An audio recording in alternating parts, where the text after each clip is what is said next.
right, man. Josh Taylor. I don't know. Excuse me. Josh Taylor calls out Devin Haney. Thumbs up the video, share the video, subscribe to the channel. The subscribe button is the bell icon button. Hit all notification, increase your chance, get notifications. We go live or drop video.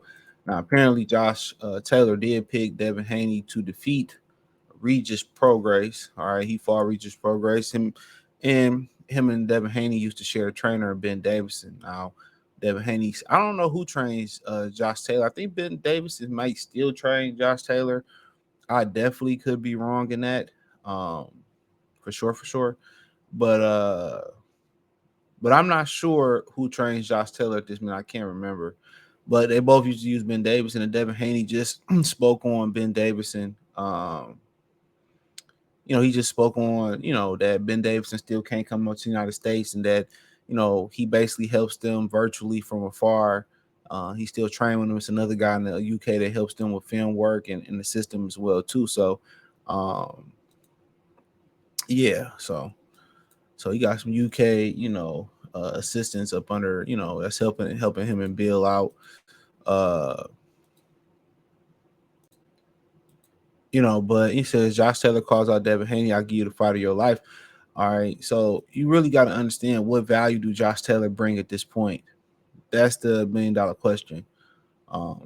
He says, I'll fight you, champ, said Taylor on his social media account. I'll give you the fight of your life. Catch weight on your way up to 147.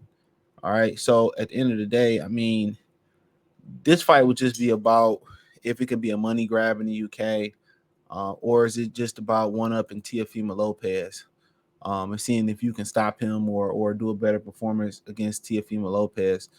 That's what this just would be about, in my humble opinion. So to me, that's it. Nothing more, nothing less. Josh Taylor don't really have value. Now, had Josh Taylor beat Teofimo Lopez, then this fight had been a natural progression. Share Ben Davison as a coach at one point in time. Josh Taylor's a really, really big guy. I mean, he at least about 6 feet. Big guy, and the Wade bully narrative would, have to get, would have to go out the window at this point. So, yeah,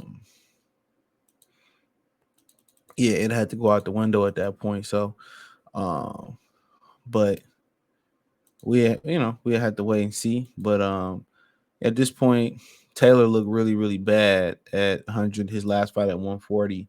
I don't know if it was, inactivity, injuries, but he had been looking bad ever since he got rid of Shane McGuinness, one of, the first trainer I seen him with. And obviously they fell out because he fell out with his father, Cyclone Promotions, the Hall of Famer, I believe, Barry McGuinness. I could be wrong about that. I think it's Barry McGuinness. So they had a falling out. So, that was whatever, over some promotional stuff, and Josh Taylor leaving, whatever that situation is right now. You know, uh, you know, uh, but that's all over and done with. And I felt that, at the end of the day, money talks, bullshit walk. It's business. But, Shane McGuinness ain't gonna side with his father, rightfully so. You know, uh, and that's why he ended up with Ben Davison. I think he with somebody else right now. So you know,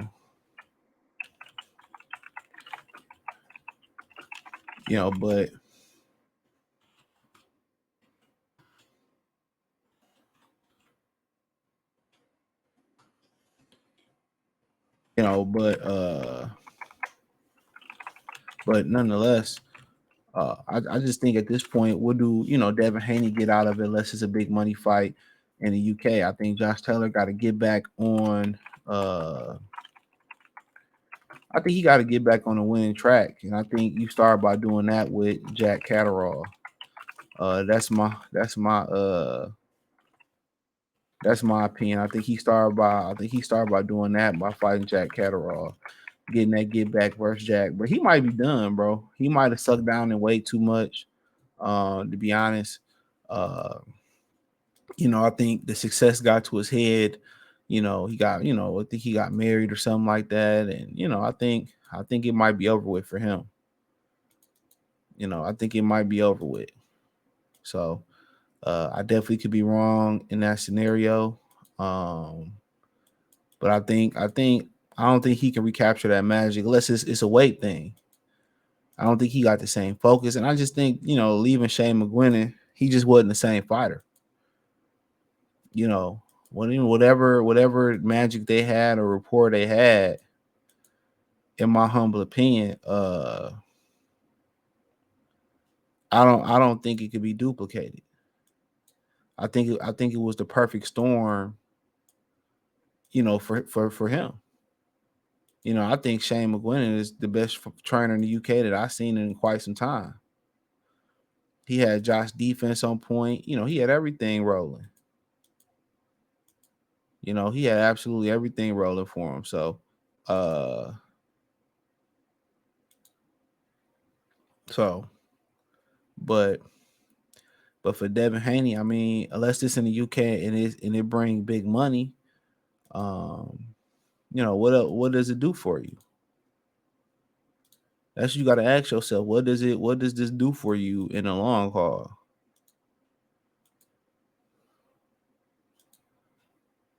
That's the $1 million question. What does this do for you in the long haul?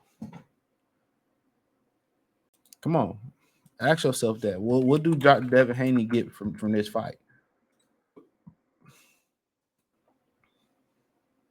Come on, what do you get from this fight? So I'm not sure. I'm not sure. It'd be one thing if he beat it'd be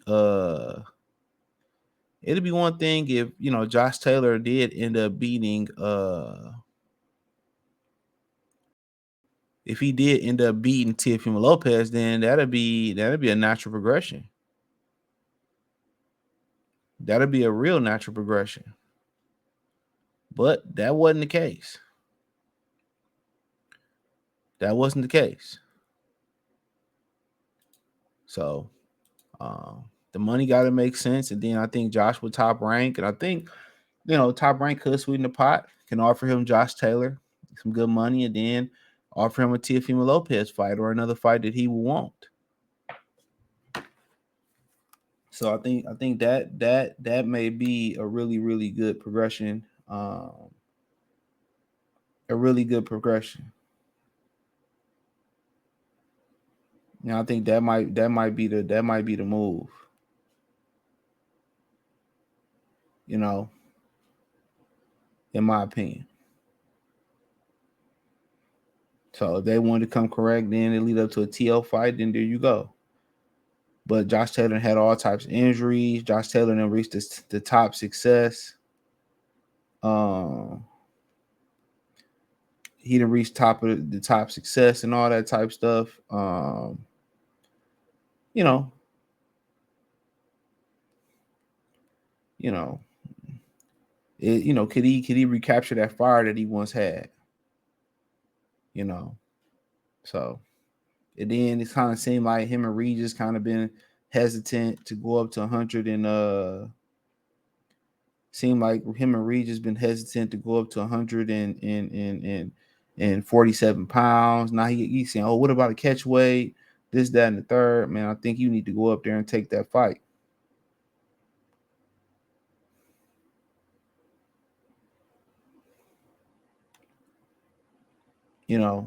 I think you need to go take that fight.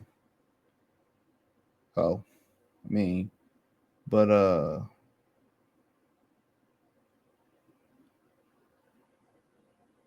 so, but I mean, I want to see it. I take it.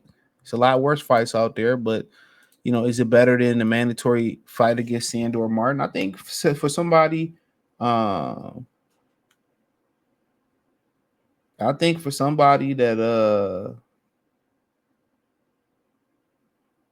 I think for somebody that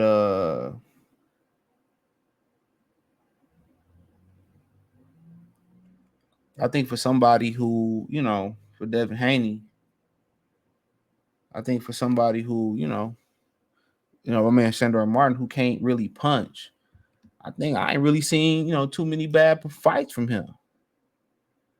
And I really don't think he got whooped yet either. I really don't think Sandor Martin got whooped neither. We seen Josh Taylor just get whooped. I don't think we've seen Sandor Martin get whooped. We got 3 losses. So T.O., the most people thought he won that fight. He lost to Anthony again. I don't know how the hell that happened, but he lost. And he lost to Alexander. But, that's early in his career.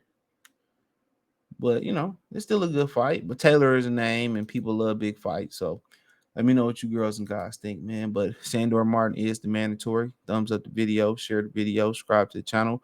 And subscribe button is the bell icon button. Hit all notifications. Increase your chance to get notifications. We go live or drop video. Financially, want to support the channel? Cash App, $CJ Good 313, Venmo CJ Good 313, PayPal link description.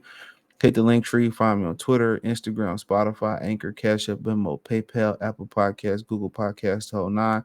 Appreciate the love and support. Check out the Box News playlist for more videos like this. Hit the link tree. You can find me everywhere there. Peace.